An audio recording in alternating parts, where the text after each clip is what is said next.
Di tengah debur pasir gurun yang tak pernah diam, lahir seorang pahlawan yang namanya menggema sepanjang sejarah. Seorang komandan perang yang tak pernah terkalahkan, seorang strategis ulung yang memimpin dengan keberanian dan iman. Ia adalah Khalid bin Walid yang dijuluki Saifullah Pedang Allah. Dalam dokumenter ini, kita akan menyelami kehidupan, perjuangan, dan warisan seorang legenda yang mengubah wajah peradaban Islam.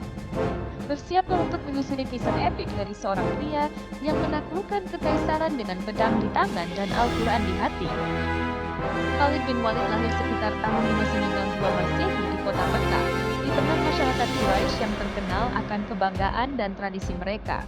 Dia adalah putra dari Walid bin Mughirah, seorang pemimpin terhormat dari suku Bani Makhzum, yang dikenal sebagai salah satu klan paling berpengaruh di Mekah. Ibunya, Asma binti Al-Harith, juga berasal dari garis keturunan terhormat. Sejak kecil, Khalid telah menunjukkan bakat luar biasa dalam seni bela diri, berkuda, dan strategi perang.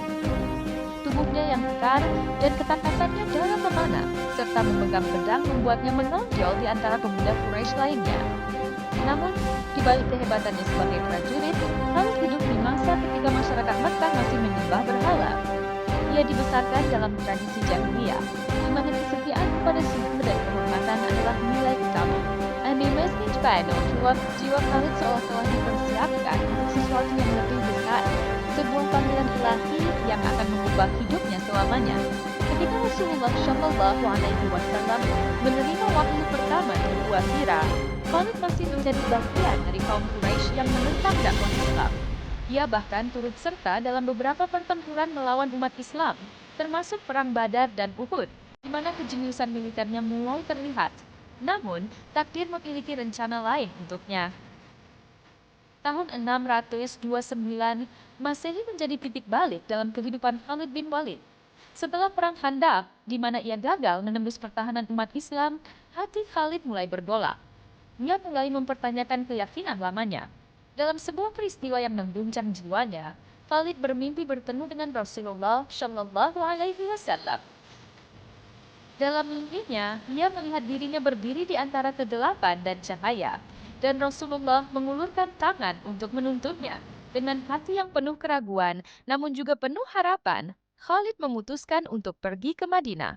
Bersama sahabatnya, Ikrimah bin Abi Jahal dan Utsman bin Talha, ia menempuh perjalanan panjang menuju kota suci itu. Di hadapan Rasulullah, Khalid mengucapkan syahadat.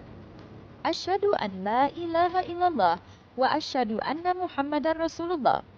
Saat itu, Rasulullah tersenyum dan berkata, "Aku tahu bahwa engkau adalah orang yang cerdas, dan aku berharap kecerdasanmu akan digunakan untuk kebaikan." Sejak saat itu, Khalid bin Walid bukan lagi musuh Islam, melainkan pedang yang akan memperjuangkan kebenaran. Rasulullah menjulukinya Saifullah al-Maslul, pedang Allah yang terhunus, sebuah gelar yang akan mengiringi setiap langkahnya di medan perang. Kehebatan Khalid bin Walid sebagai komandan perang terlihat jelas dalam berbagai pertempuran yang ia pimpin. Salah satu momen paling heroik dalam karier militernya adalah Perang Mu'tah pada tahun 602 Masehi. Dalam pertempuran ini, umat Islam yang hanya berjumlah 3.000 orang menghadapi pasukan gabungan Romawi dan Ghassanid yang berjumlah lebih dari 100.000 prajurit. Tiga komandan utama, Said bin Haritsa, Ja'far bin Abi Thalib, dan Abdullah bin Rawaha gugur satu persatu. Di tengah keputusasaan, Khalid mengambil alih komando. Dengan kecerdasan strategisnya, Khalid memerintahkan pasukannya untuk bergerak secara dinamis, menciptakan ilusi bahwa pasukan Islam telah menerima bala bantuan.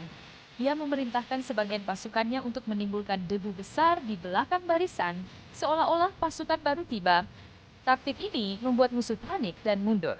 Khalid berhasil menyelamatkan pasukan Islam dari kehancuran total, sebuah keajaiban yang menunjukkan kejeniusannya sebagai ahli strategi. Puncak kejayaan Khalid terjadi pada masa Khalifah Abu Bakar dan Umar bin Khattab. Dia memimpin penaklukan wilayah Persia dan Romawi Timur, termasuk dalam Perang Yarmouk pada tahun 636 Masehi. Dalam pertempuran ini, Khalid menghadapi pasukan Romawi yang jauh lebih besar. Dengan taktik berpindah cepat dan memanfaatkan medan gurun, Khalid berhasil memecah formasi musuh dan memenangkan kemenangan yang menentukan bagi Islam. Perang Yarmouk membuka jalan bagi penaklukan Suriah dan menjadi salah satu kemenangan terbesar dalam sejarah militer Islam. Meski dikenal sebagai komandan yang tak terkalahkan, Khalid bin Walid adalah pribadi yang penuh kerendahan hati. Ia pernah berkata, "Kemenangan yang kugapai bukan karena kekuatanku, tetapi karena pertolongan Allah."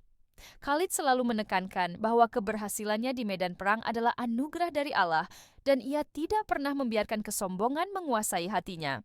Salah satu kisah yang mencerminkan keimanan Khalid terjadi saat Khalifah Umar bin Khattab memutuskan untuk menggantikannya sebagai panglima tertinggi dan menunjuk Abu Ubaidah bin Jarrah sebagai pengganti. Banyak yang mengira Khalid akan marah atau menolak keputusan ini. Namun, dengan penuh ketaatan, Khalid menerima keputusan tersebut dan berkata, "Aku berperang bukan untuk Umar, tetapi untuk Allah." Ia tetap setia melayani di bawah komando Abu Ubaidah, menunjukkan bahwa keimanan dan kesetiaan kepada Islam jauh lebih penting daripada jabatan atau kehormatan duniawi.